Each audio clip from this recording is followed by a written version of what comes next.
Our guest today on So Many Questions is Ethan Marcotte. He is the person who coined the phrase responsive web design. He also is a writer, speaker, a designer, and I'm so glad that he came on the show. I have so many questions. We talk a lot about creativity, early web, tech unions, the community aspects of the web, and a sense of inclusivity and justice that kind of is a thread through everything. I'm super excited to share this with you. Let's get into it. So today we have Ethan Marcotte here. Many folks know you as a web designer, a writer, a speaker, but before all of that came to be, can you tell us a little bit about what your dreams were as a kid or growing up? Oh wow. One of those questions I didn't prep for. That's a good one. Man, I had a long period where I wanted to be a Ghostbuster. Does that count? That definitely counts. That definitely All right, counts. yeah. I definitely cycled through the usual, like I want to be an astronaut or a fireman, but yeah, the Ghostbusters movie just unlocked something. I think I had a little backpack I tried to turn into a proton pack for a while, so that's the core memory I'm sharing with you today. So. Yeah, perfect. That's awesome. Your career has kind of spanned the last 20 plus years. Is that about right? Yeah, I started designing websites in college in the late 90s, but yeah, my first design gig officially was, late 99. So that's kind of how I entered into things. Yeah. Got it. Yeah, we hit the scene about the same time. Different parts and Did aspects, you? but yeah, it's about when Yeah. my career started as well. Is there anything that you have moment from earlier in your life that you feel like still echoes in your work today? Oh man. Um, I think a few things. I think one thing that's coming up for me right now is I come from a pretty rural part of the country, and even still, I've still got family members who access the internet on something that's pretty close to dial-up. So, a lot of them are on hardware that's 5 or even 10 years older. I've got a close friend who told me once that if he could die with the laptop he has today, and this thing is, basically falling apart, he'd die happy. So it's, in an industry that's always like excited about the new iPhone release or thinking about folks who are on fiber connection. I've always kind of got that balance in the back of my head that folks who access the internet in ways that are differently than the ways I access the internet, they still deserve a beautiful experience. And I like thinking about that, like thinking about a design in layers and thinking about what's not just usable, but also like usable and attractive and yeah, beautiful for folks who are accessing the web, regardless of how they're doing it. Yeah. Do you feel like, was that a bit of a tenet as you explored responsive web design? We'll get into kind of that whole bit in a little bit, but it seems like that has a thread through there. Is that right? Yeah, yeah, yeah. I appreciate you picking that up, Kendall, because yeah, that's absolutely a big part of it. I've written about this before, but like an early, pretty formative influence on me was this essay called "A Tao of Web Design," written by somebody named John Alsop, and I guess he wrote a bunch of versions of it in different publications, but the one that I saw was came out in I think the year 2000, and I was working one of my first studio job and churning out websites. Of, back then in the Stone Ages, they were like we were always talking about screen resolutions, right? So like 640 by 40 screens, and then like after a couple years, oh, we can finally design for 800 by 600. Isn't that really exciting? Right. And John was basically he was talking about this as like um, this is an impulse we're carrying over from the printed page. Like we've got decades or centuries even of thinking about our medium as something that has fixed dimensions, and we're trying to bring that thinking over into the web, which is the first completely flexible design medium, right? Like by default it doesn't have any limits and it can be rendered on any size screen, and that just kind of like that broke my tiny little 20 something brain a little bit because it was like there just showing me that there was a different way of thinking about the design work that I was doing. Yeah. And um, that definitely lines up with that thread you were picking up on is like folks didn't have the benefit of like choosing their hardware or choosing the way that they access the internet, especially back then. So it was like, how can you think more flexibly about what you're designing for people, rather than having to have this conversation about, okay, well, our analytics say that we can now start thinking about slightly wider screens. Right. And by the time mobile came along, that definitely became a little bit more of a forcing function. So, Yeah. So like when in so there the responsive web design, let's maybe kind of just dive into that article you wrote on a list apart May of 2010. mhm. That kind of um it maybe codified or solidified something that was kind of happening. You coined that term in that article, but in the article you talk a lot about architecture Mm, and using that as a an illustration of how things are um, like how things are changing or how the web is different. And I know that a lot of early web designers were architects, and so yeah, I wonder if that was a deliberate illustration with right. architecture, or if it's just lends itself to that. Yeah, man, I love that. I hadn't thought about that connection before. You got me talking about my first studio job, and that's really where I think I fell in love with the web and designing for the web in general, because at the time, in the early 2000s, like everyone was falling into this industry that hadn't existed like 5 or 10 years before, and they were coming at it from a whole bunch of different disciplines. I don't think I worked with any former architectural students that I can remember, but there were med students and artists and writers and folks that were just like bringing a bunch of really interesting lenses to figuring out what this thing was. So I think that got me thinking about like at an early stage, like reading about other kinds of design and like how they sort of like defined their practice. And so that's kind of how I fell into some of the reading around architecture, around responsive design, just because like I'd sort of stumbled across, thanks to my wife actually, who encountered some of these in the wild in New York, for example, like the on the High Line. Right. There were a whole bunch of like elements of that, like benches and other sorts of like fixed elements that could be sort of like moved around to accommodate different sizes of groups or crowds. And that got me reading about like this form of interactive architecture and then responsive architecture, kind of using the same terms, where there were actually a whole bunch of experiments around like, what if you could have a room that was built out of prehensile materials that could change their shape and quite literally bend or flex to accommodate different sizes of groups? Hmm. Or walls made of glass for a conference room, for example, but then you could make them opaque at the touch of a button, or when they sort of sensed this occupancy threshold being crossed. And I don't know, man, I just love that idea. Like thinking about this as like a conversation between the space that was designed and the people or person that was occupying that space. And Yeah.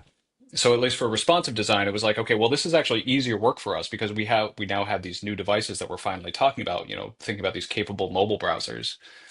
Um, but rather than architecture, which is an incredibly inflexible medium Right. over centuries or millennia, you know, we've been around for minutes, and the web is, again, like I said before, like it's completely flexible. It doesn't really care what shape it is. Yeah. So if we think more flexibly and design more flexibly, um, things get really interesting real quickly. So Yeah, for yeah. sure, for sure.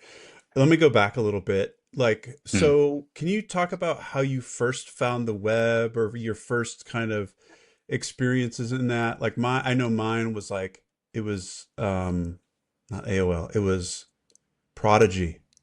And Wow. like Yeah. dial-up Prodigy like just Right. playing games on there and stuff like that. Like how did you first encounter the web or experience and what did it mean to you? Man. I haven't thought about this for a long time. I didn't have access to the web until college.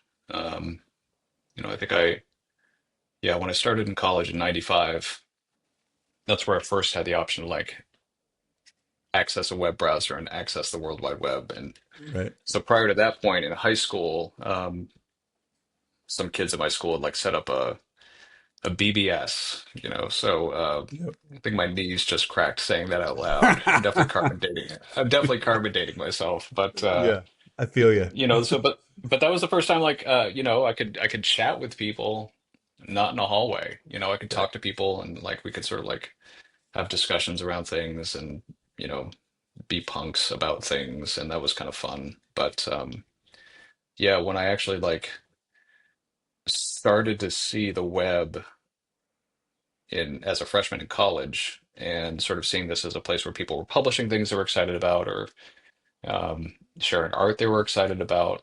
Um, I don't know, it just felt like a another better layer of that kind of like community building aspect that I really liked about the BBS. I mean, I didn't feel like I was part of it yet. I started like designing some like random pages for myself and some student clubs I was in, but yeah, it just felt like something got unlocked, I think. Yeah. Um, yeah. Do you feel like that meaning has evolved or changed over time? Like, what does that mean to you today? The web or the internet or, Yeah. whatever we want to call it, a connected life. Yeah. Yeah. It feels, man, that's a heavy question in 2025 because it's Yeah. you know I think that that community is still there and that independent publishing spirit is absolutely still there. You know that's one of the reasons I'm still keeping a blog going these Sure. days and it's one of my favorite places to be just because it's like a thing that's mine. It's a thing I can work on and um, I'm still a heavy RSS user, so like there are people and communities and publications that I follow through RSS. Like so, it still feels like there's that Wild West Yeah. um, frontier sort of like yeah, that sort of like rough and ready community building is still it's still there, which still gives me hope. But you know, the broader internet is, I mean, it's so much more industrialized Yeah. and centralized than when I entered the medium, and that's like those two truths are kind of hard to hold in my head at the same time. It's Yeah, like the commercialization and industrialization is something like, yeah, so I worked for myself for a long time and my studio was called Vigilante Web,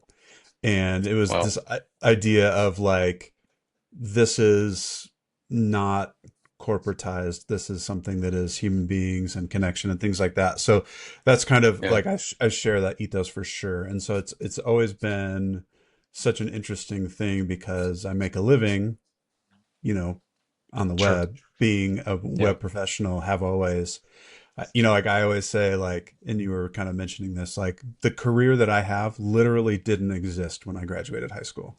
Like right, same, I yep, graduated in 1994, didn't exist. And yeah, so it's just a very interesting perspective to have. But yeah, like I think that community and the people that you connect with or can connect with is something that is, in my opinion, like undefeated yeah, and amazing.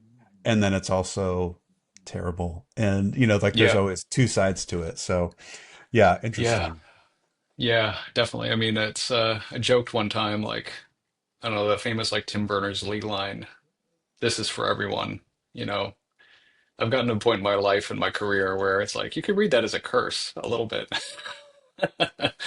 For sure. Um, For sure. but at the same time, like I don't know, man. It's like even folks that are on like one of the big social media platforms is like um, for better and for worse, people are trying to find their people, and Yeah. there's a lot of good in that, and a lot of real connection in that that I think is worth saving.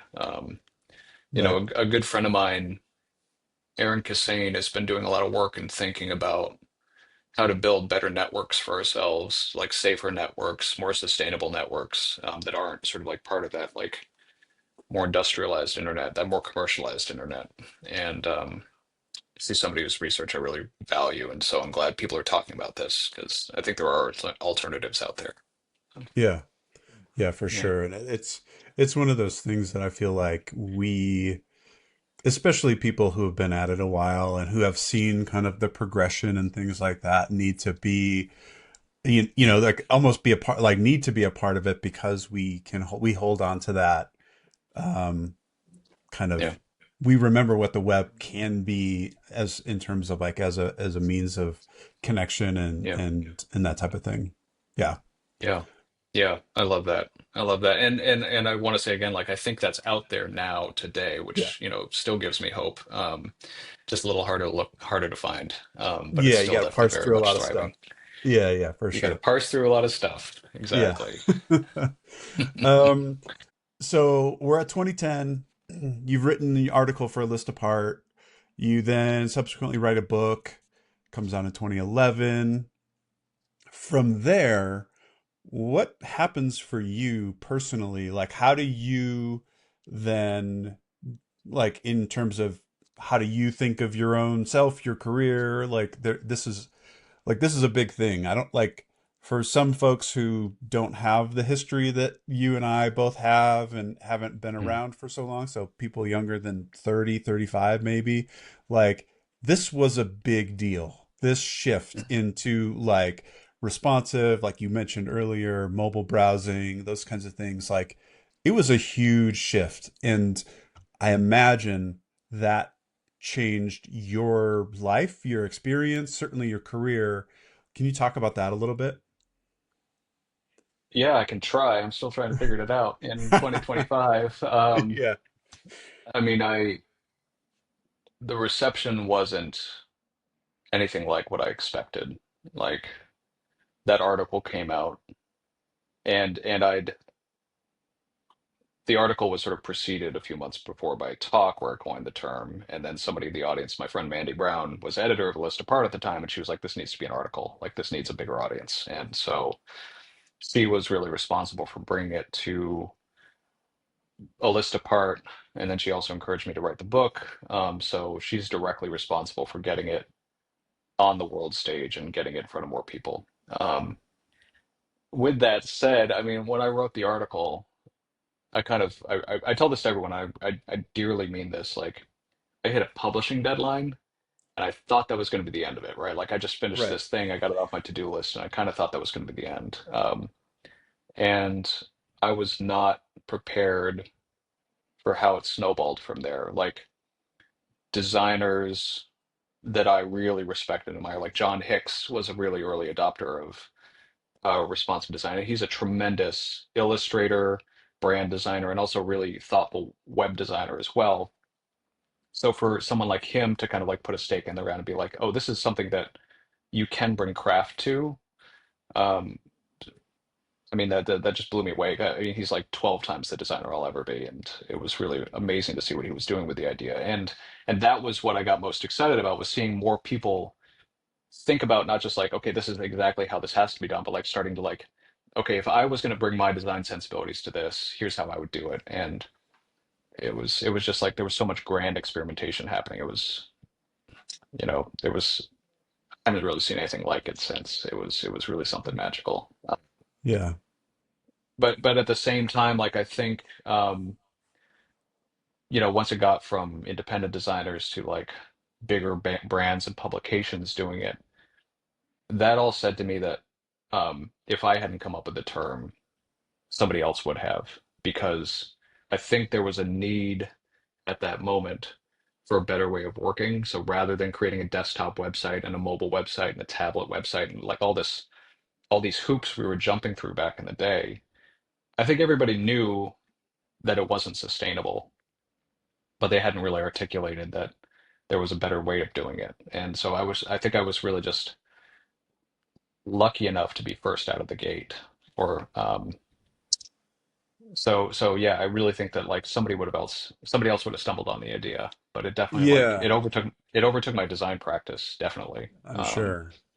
Yeah, Yeah, it was interesting. I was, preparing for this and researching a little bit and, just reading about some pieces and parts were kind of there for like 10 years totally. prior. And Yeah. so, or 9 years prior, something like that. And so I think that the thing that was special or different was this unified way of thinking about it and talking about it, which, like, Yeah. I think also underscores what you were saying about it's not a hard set of rules necessarily. It's not a frame, it's a way of thinking. It's Yeah.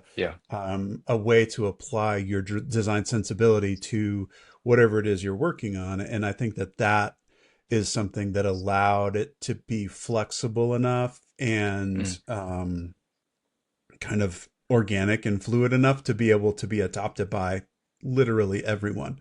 And so, Yeah. yeah, I totally, that makes a ton of sense. I think one of the things also I was reading about was the Boston Globe website, Yep. which um, I don't know if this is 100% right, but what I remember in my memory of that coming out, I totally remember it, first of all. Yeah. And that it was like the first Hmm. major publication that really embraced this and Yeah. kind of adopted a responsive web design for its website. Is that accurate? Yeah, that was the first big name that I'm aware of, at least, that sort of like took the jump. I was pretty honored to contribute to it. I live in Boston, and so getting invited to be part of the team that was working on it, and it was a big team. There were a lot of people that made that redesign happen. And yeah, again, it was like similar to what I was saying with like some of the designers, like John Hicks, who first got on board, like the folks that sort of saw this not just as like a cool, quirky idea that some random web designer came up with, but this is, for them at least, it was a business imperative because they had, like everybody doing business online, they were trying to reach people who were on every size screen at different points of the day trying to read their content. So, for them, it was a no-brainer. Yeah. Yeah. Yeah. So, like, with that project and others, I'm sure, Hmm. like, article, book, all of these things, and like, I know that you're not a huge horn tooter of yourself, but like, was there a moment that you realized that these ideas were literally reshaping the internet? Oh man. I don't know if I've ever thought about it in those terms. Like, because like I said, I think that the web was, my friend Frank Murrow, who's a designer, and he writes pretty deeply about the state of the web as a design medium. He's written a lot about like what he calls the web's grain. Like wood or any other material, it has a way it wants to be worked with. And I think that we had been working with the web in a way that was just like natural, given that it was so new, but like also like not the way it wanted to be worked with as a material. Hmm. And so thinking about flexibility, thinking about networks as a design material, thinking about like those different layers I talked about when someone's accessing your work, like that's the kind of stuff that like feels like if anything, if responsive design changed anything about the internet, it was simply just like giving us a little bit of a chance to reset, like getting back to closer to the material, um, and do better Interesting. work with it. But Yeah. yeah. That's so interesting. Like, I mean, throughout this conversation thus far, like craft has been such a huge part of it. Like, Mm. where does that come from for you? Is that something that you've always held on to, or that's always been something that you've been interested in or cared about? Yeah. Um, I like to think so. I think, I grew up, you know, I've got I've got farming families that raised me, and folks who worked outdoors, and like I said, I come from a rural community, and I think I was sort of told from an early age, like if you're going to do something, it's worth doing it right. So, that has different connotations in different contexts, but at the same time, like, Sure. you know, when when it came time to start thinking about like what I wanted to be as a designer, I think that was definitely something I always sort of heard. And then coming up alongside of a bunch of other designers more skilled than I am, who were sort of talking about this idea of craft and thinking about doing work well, like Dan Cedarholm wrote about like how to kind of like push visual design in interfaces forward without sort of like undercutting some of those details underneath the build that he was arguing really makes for craft. Hmm. Like if your style sheet doesn't load, what kind of experience are you serving somebody? This is, that might feel like detail work or boring work to some people, but like he always talked about it as like, when you buy a really beautifully made piece of woodworking, like there's craft in the joins, right? Like these like fundamental pieces that you don't often see, but like you can tell that somebody thought about that. And I think that that's still really important to me. Um, I don't know if the industry still places any value in it, but I try to anyway, at least in my practice. So, Well, yeah. Well, it's interesting, like, because I'm gonna just draw some connections here.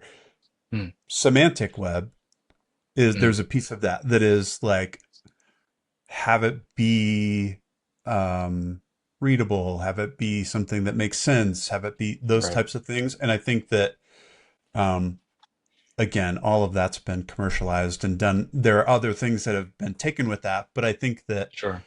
having that, there's an inclusivity piece of that too with semantics, that I think is certainly interesting. But yeah, like when you look at a table, like if somebody's crafted a table, you don't necessarily see everything, but if you get underneath that table and you see how everything is connected, like that Yeah. is certainly, um, so I'm just drawing the connection of that with like a clean DOM, like Yeah. something that is Yeah. very readable and very, makes sense and those types of things. So yeah, that Yeah. idea of craft is super interesting, and I do love the idea of like if you took away the style sheet, like what would your Right. document look like? And and Yeah. and again, most people haven't seen the internet like that, Sure. but if you did, like if you just removed the style sheet, what would your document look like, and would it make sense, and all of those types of things. Like Yeah. I know in my day job, like that's something that I try and bring to the table because I'm trying to tell a story, and in those different aspects. And so there's pieces of Yeah. that. So yeah, it's interesting, I that love that. craft and how that is an underlying piece of the web that I think the broader public maybe doesn't even think about, which is Yeah.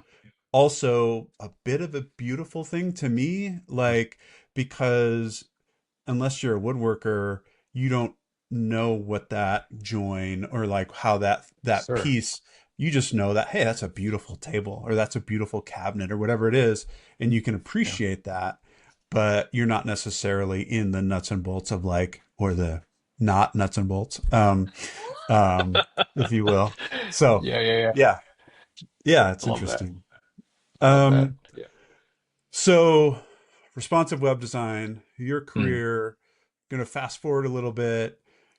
sure. You done a lot of speaking, a lot of writing, all of those things. And then in 2023, Mm, you released a book called You Deserve a Tech Union. yep.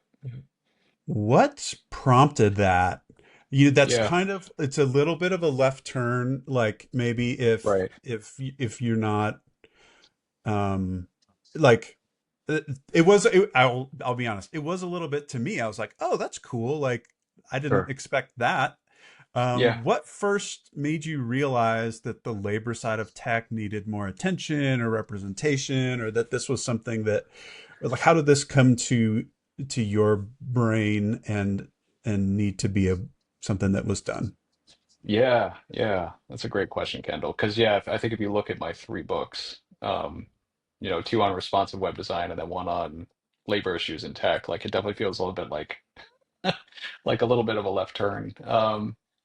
But I think that I've been thinking about and writing about labor issues for well, a few years before that. I think I started in 2016, 2017, because this was something that was kind of happening in tech for years. I mean, around the election in 2016, like a lot of people in tech were sort of like asking themselves, like, what could the results of our labor be used for, to um, we collect tremendous amounts of demographic data about our users, and an incoming administration wants to target different marginalized communities.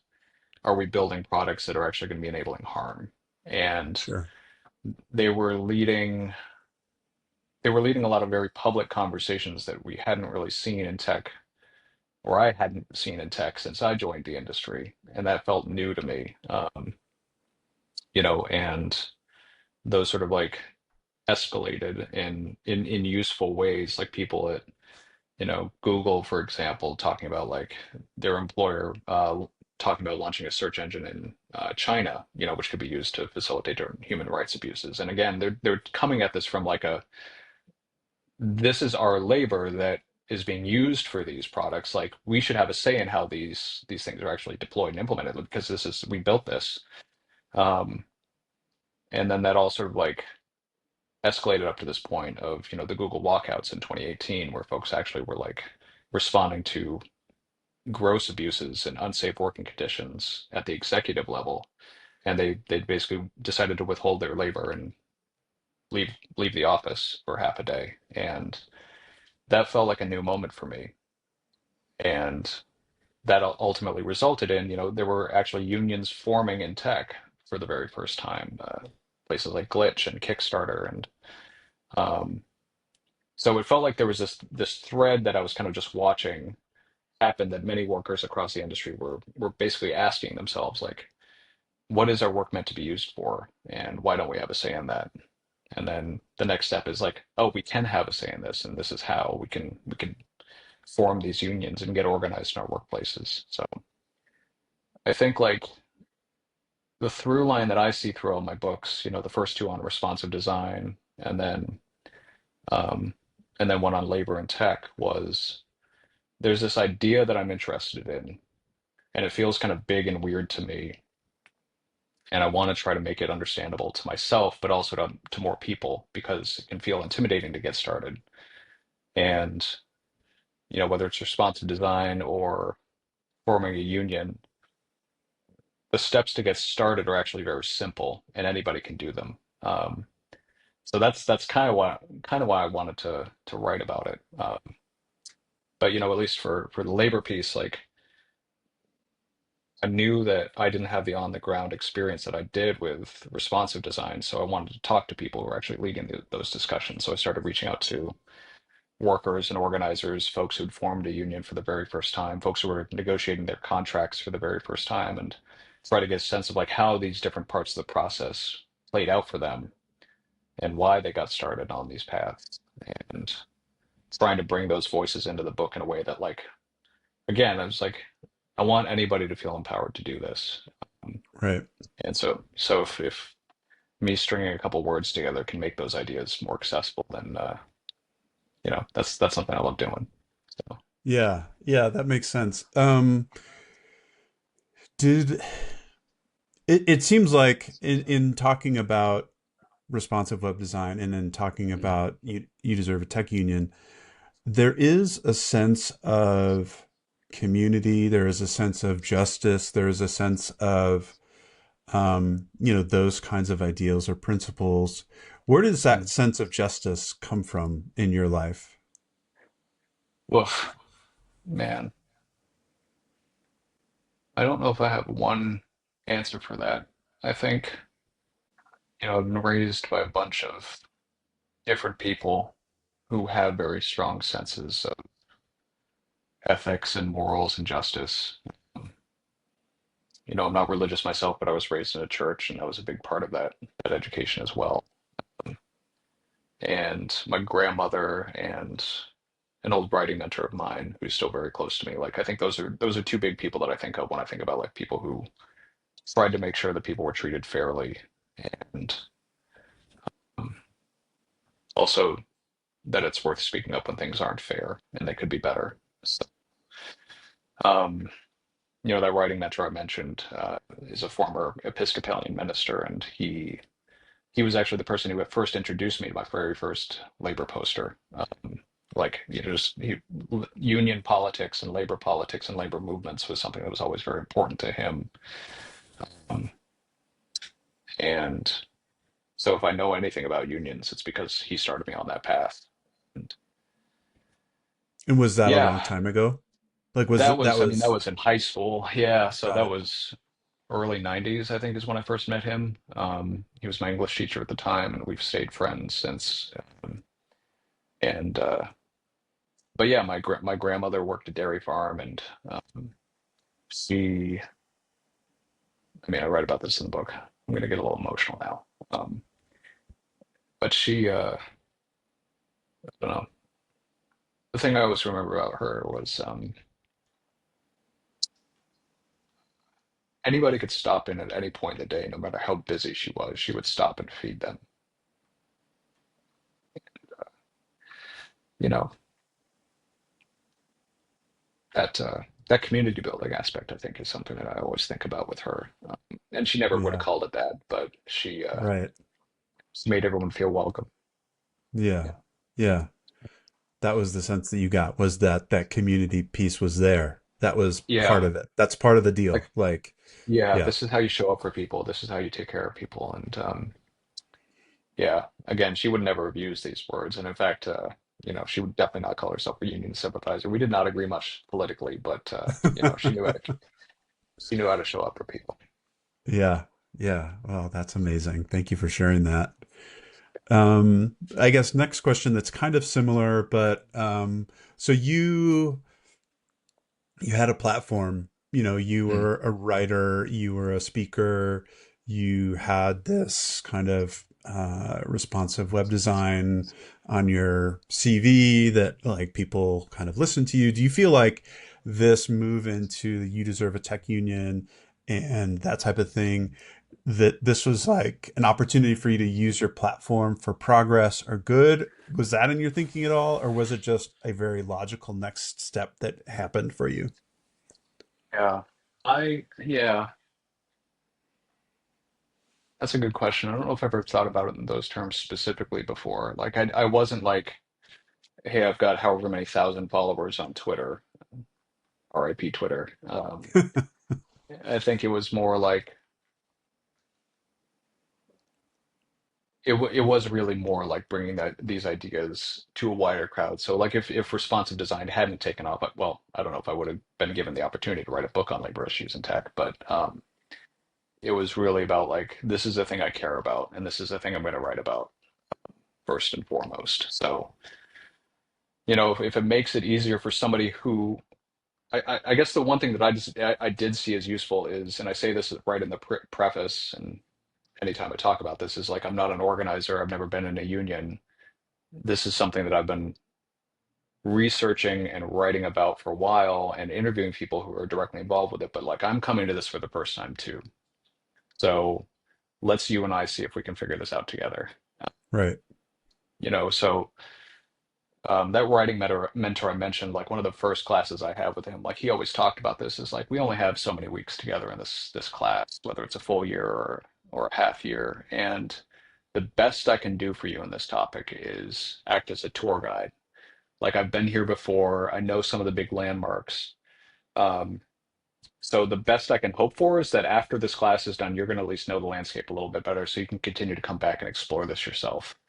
Right. And that's always been how I've thought about the the industry writing I've done, responsive design or labor issues. Is like, I can't cover this whole topic, partially because of my lack of skills, but also because like we do only have so much time to walk together. So um, you deserve a tech union. There's so many things that I just couldn't include because of word count limitations from my publisher. So there's a lot of stuff there, that there's a lot of nuance and sort of like counter perspectives that hopefully folks are going to be able to dive into this and learn about themselves. And I've pointed to a bunch of resources in the book that I think will hopefully be helpful to them. But yeah, at the end of the day, it's like, um, I am but a tour guide in these lands, and I'd love for folks to come back on their own steam. What a great illustration. Yeah. Yeah. Um, I mean, that kind of brings me to like thinking about your creativity and your process. It seems like that's always been a Mm. part of your life in all of these different practices. Do you have any specific creative practices or things you do to keep yourself grounded creatively or Mm. inspired creatively? Man, a few. Um, One thing I've noticed as I get older is I'm better at noticing when I need to get away from the keyboard and get outside. So I've become a runner in the last like decade or so, and there's a beautiful river here in Boston that I love running along, and I think like if something's not working creatively, whether it's words or a design project, like I need to push away from the keyboard and change the landscape in my head a little bit. So yeah, that usually involves going for a walk or a run, getting outside a little bit. Otherwise, I don't know. I've become like really into sketching a little bit more as a way to kind of like generate different ideas. Also helps me pay better attention in meetings. So keeps my hands and my head focused a little bit, which is nice. Yeah, Um, I feel and that. otherwise, Yeah, just yeah, just reading too. I mean, I think like again, it kind of gets me out of whatever I'm working on and helps me think about something else for a little while. So right. yeah, yeah. Yeah. So you've had many different chapters in your life that we've talked Mm. in your career that we've talked about. How do you know when an idea is worth sticking with? Well, I think it's two things. I'm working on a design problem right now it's not the biggest thing I've ever worked on, but it feels a little bit like I'd painted myself into a corner, and so I'm trying to get unpainted or uncornered. Um, so I've been again trying to step away from it when it doesn't feel like it's working, and then coming back to it a little usually help me see things in a different way. But I know things right now are actually heading in the right direction just because it feels right. It's hard to articulate, but it just feels like yeah, this is working. Yeah, But the other part of it is like feedback. I mean, is the biggest part, and that's something that's it's always been a big part of my process, but it's something I've been trying to pull into earlier and earlier parts of my process, just to like if I've got some sketches that aren't working, or I'm thinking about a problem and it doesn't feel like it's clicking, I'll try to ask some friends or colleagues whose opinions I really respect and sort of like get their take on it. So yeah, just stating the problem, like, hey, this doesn't feel like it's clicking, and here's what I've tried. right. Opening up the process a little bit has been really helpful for me. Is that something you've always done, or is that something that's kind of you've grown into? I've really grown into it. It's always, it's still hard for me, but it's easier than it used to be. Because when I'm just thinking about that first studio job I mentioned before, like I was working with designers that, um, were just even in a web that was like 3 minutes old, it felt like they'd had decades more experience. So and plus like so much of that work back then was about like the big client reveal, right? Like we're going to swarm on a bunch of comps, a bunch of designers are going to kind of work on their idea, and then like we're going to sit down with a client, we're going to sort of like, all right, here's what your site could look like, what do you think? And so much of the lead up to that was so siloed and so heads down that it really did feel like you don't bring people into the process until you've got something that's ready to show. And Right. it took me a long time to work out of that. And I'm still working out of it a little bit. Like it still feels scary to bring folks into something that doesn't feel finished. The work's always better for it. It takes a while to unlearn old patterns, but I'm glad I'm unlearning that one. So Yeah, for sure, for sure. Um, I think that is something that like there's so much of a vulnerability with sharing that work yeah, that opening it up to especially when you're still working on it, figuring it out, like yeah, it's very vulnerable to be like, what do you think of this mm-hmm. thing that is just kind of like a glimmer of an idea in my brain and I've kind of Right, put down a little bit and to yep. open that up. So I always feel like I went to art school. I was like a painting and printmaking major Oh, and great. it was always like when you are going to a critique or whatever, it's like, oh my gosh, this is my soul that I have Yeah, placed on this canvas or totally, whatever. Like, and it totally. just feels like I've always thought like putting your work up, whether it's a painting or whether it's a mock of a website or whatever, up on the wall for critique or for discussion is always such like it's such a brave and courageous thing that I Mm-hmm. think like, and it's like, yeah, that's just what you do. You have to do that. But like Right. when you slow down and think about it, it is like, and so that I, I've had to over time create like a little bit of a space between that so that it can be okay. So it's like, okay, this is not my worth. This is not That's like those great. types of things, Yeah. but this is something that like you said, which I totally agree with, it's going to make the work better. And so like getting Yeah. that in my brain was like, okay, okay, cool. And then also Right. from a fine art perspective, like on a painting or whatever, like getting input from like my professor or friends who, like you say, have that you respect their opinion, like they're gonna ask you questions from a Yeah. different perspective that Yeah. you can then be like, oh, how do I want to solve that? And I think that that's Yeah. like a little bit of it. I love that. I love Yeah. that. Yeah, I think like opening yourself up to those conversations is really important. And it's, again, it's like I'm a self-taught designer, and it's something I had to teach myself over a long period of time. So I'm glad I learned the lesson. But yeah, I think it's like you said, I mean, I think also like that this work it does not define you as a designer. Like this is how you approached a particular problem. The craft is still there. The process that brought you to that point is still valuable, but opening yourself up to like, hey, what about thinking about this problem in a slightly different way? Or um, yeah, I think it's always more perspectives. So yeah, I love Yeah. that. Yeah. Love that. Is there anything in your life from a creative point of view that you feel like has been a source of healing for you? Oh man. Um, well, it's not part of my life right now, but this isn't something I write about or speak about very much.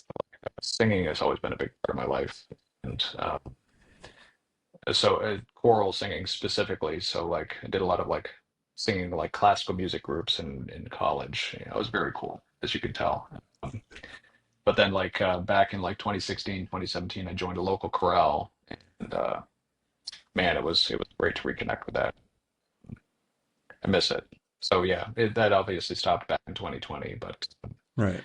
maybe at some point I'll reconnect with it because it's still pretty feels good to sing with other people. So Right. There's something yeah, magical about it. Like I grew up in the yeah, church as well and mm, like not religious now, but like that was always the thing is like when yeah, you singing together. So like a concert, same thing. Like when people are totally, singing together, it's such uh, a unique and special thing. Yeah. totally. Cool. Thank you Yeah, for I sharing love that. that. Yeah, you too. Me too. Yeah, of course. Of course. As we all grow up and kind of come into our own, we're learning constantly. And then as we progress through our lives, we see that some of those things aren't necessarily working or Mm, serving us well anymore. What are some things that maybe you have unlearned that have opened up space for something better or new?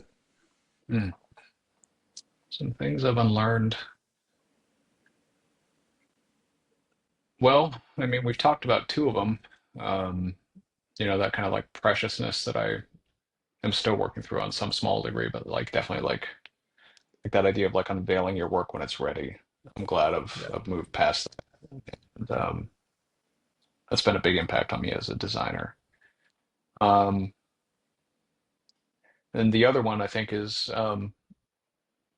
again, I think about like the labor piece as well. Like that's definitely a big unlearning for me because and I write about this a fair bit, but like when I joined the industry back in the late 90s, like, it felt like it was new and different. Like it was better than the industries that had come before. It had solved a lot of the problems that had existed before. And Yeah.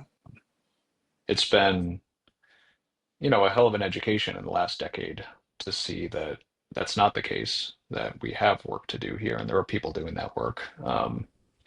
And I also learned more about the tech industry is like history with labor since like its beginning, since the middle of the 20th century. Like these are fights that people have been leading for a very long time. Um, and so like learning some of those histories and sort of like drawing a line between them all the way to the present day has been really, it's changed the way that I think about the industry for the better, because it's helpful to know that like, the discussions we're having right now about the value of tech work and making it better for people working in tech, those have been going on for a very long time. So yeah, it's helpful to have that through line, I think. Yeah. Does it feel for you like a sense of continuity of kind of that community? Like, hey, Mm. I'm not new to this. This is something that I'm joining. This, like, I don't have to create something out of thin air. It's a Right. movement. It's an idea that I'm joining rather than I'm having to make up. Is that part of it? Yeah, I like that, Kendall. I hadn't thought about that specifically, but that does feel right to me. I think about it a little bit more like that that there are lessons in the past that could be useful to us now. Like I think that's where I take the comfort. Is like there are people Yeah. who have been having this discussion for a very long time, and they've probably learned things that by understanding the fights and the discussions that they had, um, that might better equip us for the discussions we're trying to have right now and trying to figure out a better future for ourselves. Because I do feel like if there is a future for the industry, it is in, tech worker power and, having more of it and having that seat at the table so we can define like, okay, what is the value of our work and what is our value as workers? Yeah. And I'm glad that conversation's still happening. It gives me hope. Yeah. Right Yeah. on. All right. We're kind of wrapping up here. I have a one question. If you weren't working in tech, writing, or speaking, what would you be doing? Oh man, Kendall, is Ghostbuster still on the table? Yes, absolutely. All right, good, good. Yeah, I think that might be my answer because I don't know. I do not dream of labor, but I I would like to have more time to write and to do design for myself. Um, but yeah, I don't know. I don't know. I used to dream about different futures for myself a lot, and right now it feels like there's the possibility of doing good work in this industry, and I'd like to find more of it. Um, Yeah, yeah, yeah. awesome. So I've asked you a bunch of questions. Now is your chance to ask kind of a question of the week. So you can ask me, and then all of the three listeners or whatever it's going to be right now can answer that in the comments or what have you. So if you have a question of the week, I would love to hear it. Okay. Well, what is your favorite thing you've read recently?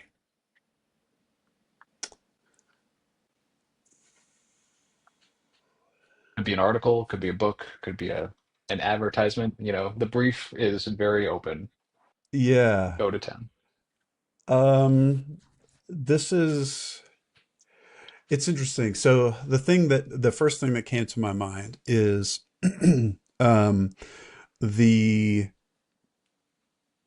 the difference between a request and a demand and boundaries and those types of things. I read something, I don't remember, I'll have to find the link, but it really helped shape my understanding of when I'm talking with somebody. This kind of parallels. I also recently read the nonviolent communication book. Mm, mm, Again, I don't remember the author at the top of my head, but I'll link it up. Um, but just this idea of like when you're speaking with somebody, how to do that in a way that is, um, you know, understanding the difference between a request and a demand or a yeah. boundary or what have you. So like they all carry different things um in what they're meaning and how Mm, you deliver them and people react to them very differently. And so that is the first thing that popped into my head, and the first thing that sticks out. Yeah, I love great that. question. Thanks. Yeah, No, thanks for asking it. It's that's great. I love that. yeah. Well, thank you, Ethan, so much for your time.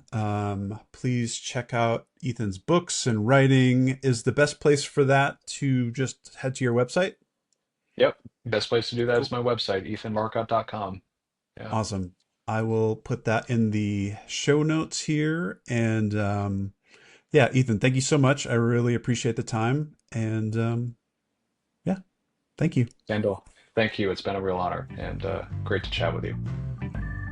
Likewise, man. Please check out Ethan's website, his writing, all of those things, ethanmarcotte.com. I'll link it up. If you think that somebody else would be interested in this show, please share it with them. We are on YouTube, Spotify, Apple Podcasts. Find us where you find your podcasts. If you have questions or would like to ask me a question or have guest suggestions, please reach out. So many questions show at gmail.com. We'll try and get some folks on that are interesting. Hopefully they'll be as great an interview as Ethan was. Thank you so much for listening. Thank you so much for watching. Please like, share, subscribe, all of that good stuff that you like to do with your podcasts and your videos and all of that. Thank you so much. Take care. Goodbye, baseball!